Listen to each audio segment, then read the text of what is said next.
नमस्कार विद्यार्थी आणि पालक मित्रांनो, मी अंकुश पाटील श्री छत्रपती अकॅडमी पुणेमध्ये आपलं मनपूर्वक स्वागत करतो।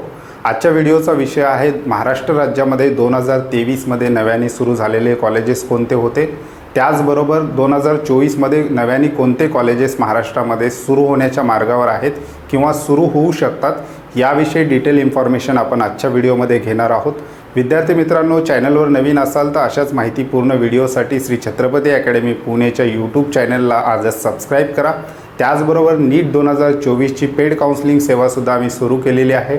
डिस्क्रिप्शन बॉक्समध्ये आमचे कॉन्टॅक्ट नंबर दिले गेलेले आहेत, त्या नंबरवर कॉल किंवा मेसेज करून तुम्ही आमच्या पेड काउन्सिलिंग सर्व्हिसविषयी सुद्धा अधिक माहिती घेऊ शकता। व्हिडिओला सुरुवात करूयात। व्हिडिओचा विषय आहे 2023 मध्ये महाराष्ट्रामध्ये समाविष्ट झालेले कॉलेजेस कोणकोणते आहेत त्याविषयी डिटेल इन्फॉर्मेशन घेणार आहोत। त्याचबरोबर 2024 मध्ये कोणकोणते कॉलेज आणि कोणकोणत्या ठिकाणी त्या कॉलेजचा इस्टॅब्लिशमेंट होऊ शकते किंवा 2024 मध्ये कोणते कॉलेजेस येऊ शकतात याविषयी डिटेल इन्फॉर्मेशन आपण आजच्या व्हिडिओमध्ये घेणार आहोत।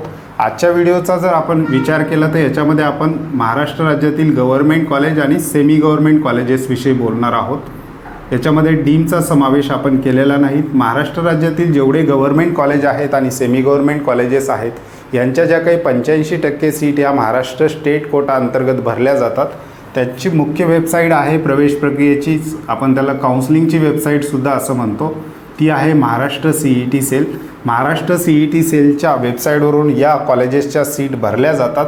तर विद्यार्थी मित्रांनो, 2023 मध्ये ॲड झालेले कॉलेजेस कोणते आहेत आणि 2024 मध्ये कोणते कॉलेजेस येऊ शकतात याविषयी डिटेल इन्फॉर्मेशन आपण आजच्या व्हिडिओमध्ये पाहणार आहोत। याच्यामध्ये आपण 2 कोर्सेसची माहिती घेणार आहोत। पहिला आहे MBBS आणि दुसरा आहे BAMS। याविषयी आपण डिटेल इन्फॉर्मेशन आजच्या व्हिडिओमध्ये पाहणार आहोत। आपण सुरुवात करूयात MBBS पासून। MBBS मध्ये 2023 मध्ये कोणते कॉलेजेस ॲड झालेले होते, जे नवीन कॉलेजेस आहेत, अर्थात 2023 मध्ये ॲड झाल्यामुळं जुन्या कॉलेजेसच्या तुलनेमध्ये नवीन कॉलेजेसचा जो काही कट ऑफ आहे तो थोडासा लो असलेला आपल्याला पाहायला मिळतो। त्यामुळं लो कट ऑफ कॉलेजेस म्हणून सुद्धा आपण या कॉलेजला ओळखू शकतो। पुढच्या वर्षीसुद्धा हे जे काही नवीन 2023 मध्ये ॲड झालेले कॉलेजेस आहेत यांचा कट ऑफ तुलनेने जे जुने कॉलेजेस आहेत महाराष्ट्रामध्ये त्यांच्यापेक्षा थोडासा कमीच राहणार आहे। त्यामुळं लो कट ऑफच्या दृष्टीने हे जे काही कॉलेजेस आहेत ते अत्यंत महत्त्वाचे आहेत। MBBSच्या बाबतीत बोलायचं झालं तर 2023 मध्ये सुरू झालेले कॉलेजेस कोणकोणते आहेत, तर गव्हर्नमेंट मेडिकल कॉलेज रत्नागिरी हे मागच्या वर्षी ॲड झालेलं कॉलेज आहे। त्याच्यानंतर गव्हर्नमेंट मेडिकल कॉलेज परभणी हे सुद्धा मागच्या वर्षी ॲड झालेलं कॉलेज आहे। 2 गव्हर्नमेंट कॉलेज मागच्या वर्षी महाराष्ट्र राज्यामध्ये सुरू झालेले होते। एक आहे गव्हर्नमेंट मेडिकल कॉलेज रत्नागिरी आणि दुसरं आहे गव्हर्नमेंट मेडिकल कॉलेज परभणी। त्यानंतर 2 प्रायव्हेट कॉलेजची सुरुवातसुद्धा 2023 मध्ये महाराष्ट्र राज्यामध्ये झाली होती। ते 2 प्रायव्हेट कॉलेजेस आहेत। पहिला आहे धनेश्वरी मानव विकास मंडळस मेडिकल कॉलेज परभणी या ठिकाणी आणि दुसरा आहे doctor Rajendra Gode medical college Amravati या ठिकाणी। म्हणजेच 2023 मध्ये महाराष्ट्रामध्ये जर विचार केला तर 4 कॉलेजेस MBBSचे सुरू झालेले आहेत आणि 2023च्या प्रवेश प्रक्रियेमध्ये या कॉलेजेसचा समावेश केलेला होता। त्यापैकी 2 गव्हर्नमेंट कॉलेज आहेत आणि 2 प्रायव्हेट कॉलेज आहेत। आता आपण पाहूयात की 2024 मध्ये कोणकोणत्या ठिकाणी कॉलेजेस येऊ शकतात महाराष्ट्रामध्ये, त्या गोष्टीविषयी आपण आता डिस्कस करूयात। 28 जून 2023 महाराष्ट्र शासनाची एक मंत्रिमंडळ बैठक झालेली होती। त्यामध्ये 9 गव्हर्नमेंट कॉलेजेसचा प्रस्ताव त्या ठिकाणी मंजूर करण्यात आलेला आहे आणि तो प्रस्तावाच्या बेसिसवर आपण म्हणू शकतो की महाराष्ट्रामध्ये 2024 मध्ये यापैकीच एखादं गव्हर्नमेंट कॉलेज महाराष्ट्रामध्ये सुरू होण्याची शक्यता आहे। या बातमीची लिंकसुद्धा मी तुम्हाला डिस्क्रिप्शन बॉक्समध्ये देणार आहे। महाराष्ट्र टाइम्समध्ये ही आलेली बातमी होती। त्या बातमीच्या अनुसार आपण पाहूयात की 2024 मध्ये महाराष्ट्र राज्यामध्ये कुठे कुठे MBBS कॉलेज येण्याची शक्यता आहे किंवा यापैकी काही कॉलेज 2025 साली येतील, काही कॉलेज 2026 साली येतील, परंतु यापैकी एखादं कॉलेज 2024 मध्ये सुद्धा सुरू होण्याची शक्यता आहे। यापैकी एखादं कॉलेज महाराष्ट्रामध्ये येऊ शकतं, त्याची माहिती विद्यार्थ्याला असावी म्हणून आपण हा सब्जेक्ट याच्यामध्ये ॲड केलेला आहे। तर 28 जून 2023 महाराष्ट्र मंत्रिमंडळाच्या बैठकीत ज्या 9 कॉलेजेसच्या प्रस्तावाला मंजुरी देण्यात आलेली आहे ते कॉलेज कोणकोणत्या ठिकाणचे आहेत ते आपण पाहूयात। पहिला आहे पालघर या ठिकाणी, दुसरा आहे अंबरनाथ, तिसरा आहे ठाणे, त्याच्यानंतर जालना, त्याच्यानंतर अमरावती, त्याच्यानंतर बुलढाणा, त्याच्यानंतर वाशिम, त्याच्यानंतर वर्धा या ठिकाणी सुद्धा एक नव्याने कॉलेजचा जो काही प्रस्ताव आहे MBBSच्या बाबतीतला, तो शासनाने त्या प्रस्तावाला मंजुरी देण्यात आलेली होती. परंतु नंतर अशी बातमी आलेली आहे की वर्ध्याऐवजी हिंगणघाट या ठिकाणी जागा निश्चिती करावी. वर्ध्यामध्ये ऑलरेडी काही कॉलेजेस आहेत, त्यामुळे हिंगणघाट हे योग्य ठिकाण असू शकतं असं सरकारचं म्हणणं पडलेलं आणि त्याच्यानंतर सरकारने वर्ध्याऐवजी हिंगणघाटला जागा निश्चितीचे आदेश त्या ठिकाणी दिलेले आहेत. त्यामुळं हिंगणघाट या ठिकाणी हे कॉलेज होऊ शकतं, जे वर्धा या ठिकाणी प्रस्तावित होतं. त्याच्यानंतर भंडारा या ठिकाणी हे जे काही 9 ठिकाणं आहेत, या ठिकाणी महाराष्ट्र शासनाने हे जे काही 9 MBBS कॉलेज आहेत यांच्या प्रस्तावाला मंजुरी 28 जून 2023 रोजी देण्यात आलेली आहे, असं महाराष्ट्र टाईमच्या एका बातमीमध्ये आलेलं आपल्याला पाहायला मिळतं. आता आपण BAMSच्या बाबतीत बोलायचं झालं तर BAMSला 2023मध्ये सुरुवात झालेले कॉलेजेस कोणते, ज्यांच्या प्रवेश प्रक्रिया 2023 साली सुरू झालेल्या आहेत किंवा त्या प्रवेश प्रक्रियेमध्ये त्यांचा समावेश होता 2023चा, ते कॉलेजेस कोणते आहेत? जवळपास 12 कॉलेजेस जे आहेत जे मागच्या वर्षी BAMSसाठी ॲड झालेले होते.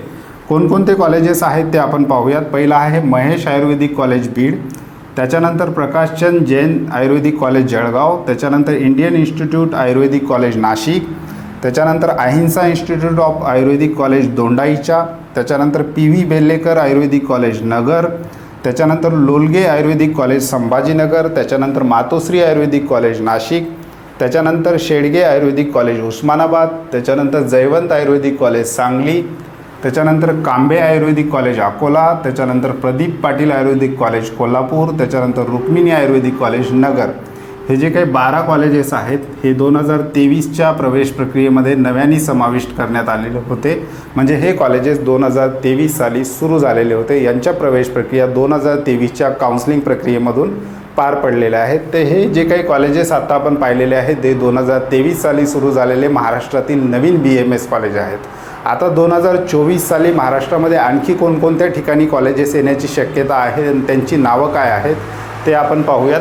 NCISM ही जी काही आयुर्वेदा कॉलेजला मान्यता देणारी बॉडी आहे किंवा शासनाची एक संस्था आहे, यांच्या वेबसाईटवर जर आपण डिटेल गेलो तर त्या ठिकाणी महाराष्ट्रामध्ये जे काही कॉलेजेस आहेत ज्यांनी प्रस्ताव टाकलेला आहे कॉलेजेस संदर्भातला, त्यामध्ये लेटर ऑफ परमिशन मिळालेले जे काही कॉलेजेस आहेत ते कॉलेजेस महाराष्ट्राची जर आपण त्याच्यामध्ये लिस्ट पाहिली तर त्याच्यामध्ये महाराष्ट्रातील जवळपास 7 कॉलेजचा समावेश आपण त्यामध्ये पाहू शकतो. म्हणजे हे 7 कॉलेज 2024मध्ये नव्याने ॲड होऊ शकतात. म्हणजे हे 7 कॉलेज BAMSसाठी 2024ला महाराष्ट्रामध्ये आणखी नव्याने ॲड होऊ शकतात. ते कोणकोणते कॉलेजेस आहेत?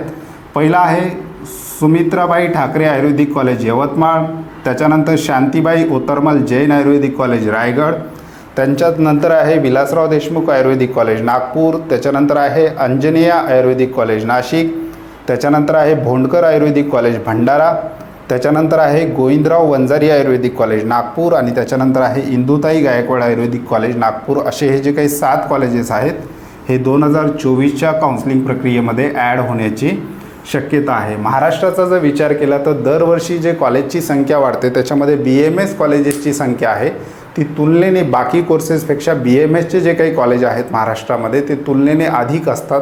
BAMSचा कॉलेजचा समावेशचा जर रेशिओ बघितला तर बाकी कोर्सेसपेक्षा तुलनेने ते थोडेसे जास्त ॲड झालेले आपल्याला पाहायला मिळतात. महाराष्ट्रामध्ये BAMSची कॉलेजची संख्या आत्ता दरवर्षी गणिक त्या ठिकाणी वाढत असते. BAMS कॉलेज जर ॲड होण्याची आपण पद्धत बघितली तर काउन्सिलिंग प्रक्रिया सुरू झाल्यापासून BAMS कॉलेज वाढण्यासाठी सुरुवात होतात. अगदी शेवटच्या राऊंडपर्यंत 1-2 असे कॉलेज त्याच्यामध्ये ॲड झालेले आपल्याला पाहायला मिळतात. त्यामुळं महाराष्ट्र राज्यामध्ये आणखी नव्याने हे जे काही मी 7 कॉलेजेस सांगितलेत हे 2024मध्ये ॲड होण्याची शक्यता आहे आणि हे जे काही 12 कॉलेजेस होते हे 2023मध्येच ॲड करण्यात आलेले आहेत. MBBSच्या बाबतीत बोलायचं झालं तर 4 MBBS कॉलेज मागच्या वर्षी नव्याने सुरू झालेले आहेत. त्यापैकी 2 गव्हर्नमेंट कॉलेज आहेत आणि 2 प्रायव्हेट कॉलेजेस आहेत. आणि महाराष्ट्र शासनाने ज्या प्रस्तावाला मंजुरी दिली त्याच्यामध्ये 9 MBBS कॉलेजचा समावेश आहे. त्यापैकी एखादं कॉलेज किंवा एखाद दोन कॉलेज यावर्षी सुरू होण्याची शक्यता आहे. MBBS कॉलेज इस्टॅब्लिश करायला थोडासा वेळ लागतो. त्या ठिकाणी जागा निश्चिती किंवा शासनाच्या वेगवेगळ्या परमिशन, त्याच्यानंतर नॅशनल मेडिकल कमिशनकडे तो प्रस्ताव पाठवावा लागतो. ह्या संपूर्ण प्रक्रियेला त्या ठिकाणी वेळ लागू शकतो. त्यापैकी 9च्या 9 नाही, परंतु काही कॉलेजेस पुढच्या वर्षीसुद्धा म्हणजेच यावर्षी 2024च्या काउन्सिलिंग प्रक्रियेमध्ये ॲड होण्याची शक्यता आहे. तर विद्यार्थी मित्रांनो, हे होते महाराष्ट्र राज्यातील 2023मध्ये ॲड झालेले ॲक्च्युअल काउन्सिलिंग प्रक्रियेमध्ये ज्या कॉलेजचा समावेश होता असे कॉलेजेस. त्याचबरोबर 2024मध्ये कुठे कुठे नव्याने आणि कोणते कॉलेजेस येण्याची शक्यता आहे याविषयी डिटेल इन्फॉर्मेशन आपण आजच्या व्हिडिओमध्ये घेतलेली आहे. व्हिडिओ आवडला असेल तर आपल्या मित्रांना शेअर करा. त्याचबरोबर चॅनलवर नवीन असाल तर श्री छत्रपती अकॅडमी पुणेच्या यूट्यूब चॅनलला आजच सबस्क्राईब करा.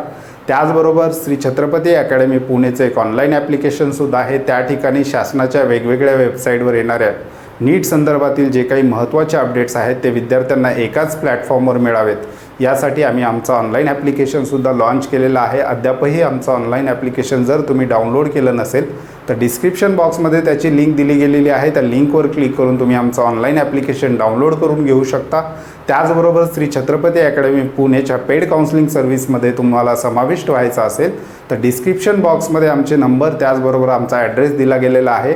त्या नंबरवर कॉल किंवा मेसेज करून तुम्ही आमच्या पेड काउन्सिलिंग सर्व्हिसविषयी अधिक माहिती घेऊ शकता.